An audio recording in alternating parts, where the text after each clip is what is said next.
안녕하세요 여러분. 프로그래밍 언어는 시대에 따라서 뜨고지는 유행이 있습니다. 그렇다면 앞으로 사라질 언어들은 무엇일까요? 오늘은 2026년까지 사라질 가능성이 높은 6가지 프로그래밍 언어를 소개해 드리겠습니다. 혹시 여러분도 아직 이 언어들 중 하나를 쓰고 계신가요?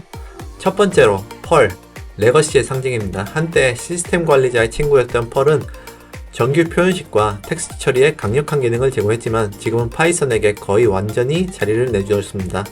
펄6는 이름을 락으로 바꾸며 독립했지만 이미 커뮤니티는 거의 죽은 상태. 어쩌면 펄은 우리가 기억하는 가장 강력한 사라진 언어가 될 수도 있습니다. 두 번째로 오브젝트-C입니다. iOS 개발하면 뭐가 떠오르시나요? 당연히 스위프트죠.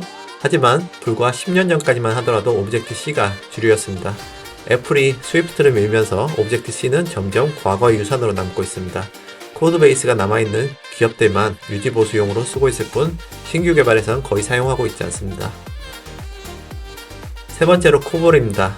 놀랍게도 아직도 수많은 은행에서 사용 중인 언어, 코볼. 하지만 이것도 그리 오래가지는 못할 겁니다.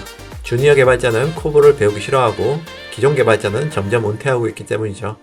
여전히 메인프레임 안에서 돌고 있지만 이제는 이식 혹은 리플레이스 프로젝트로 활발하게 진행 중입니다.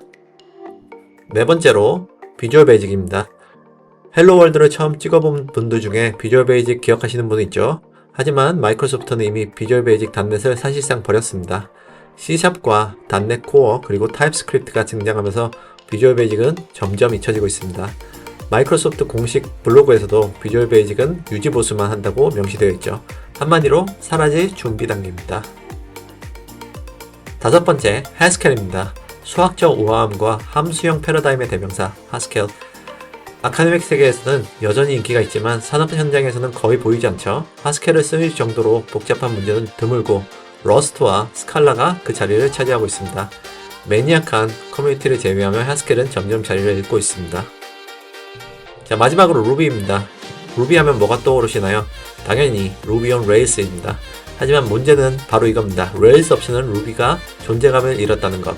자바스크립트와 노드.js 그리고 파이썬 기반 프레임워크가 대세가 되면서 신규 프로젝트에서는 루비를 선택하는 경우가 점점 줄고 있어요. 물론 아직도 레일을 쓰고 있지만 루비 자체는 쇠퇴기에 접어든 게 분명합니다. 자, 이렇게 2026년까지 사라질 가능성이 높은 6가지 언어에 대해서 살펴봤습니다. 다시 정리하자면 펄, 오브젝트-C, 코볼, 비주얼 베이직, 하스켈, 루비. 꼭 지금 이 언어들을 당장 버리라는 건 아닙니다. 하지만 앞으로 커리어를 어떻게 준비해야 할지 기술 트렌드를 미리 읽는 건 언제나 중요하겠죠? 혹시 여러분은 이 중 어떤 언어를 아직도 사용하고 계신가요? 댓글로 알려주세요.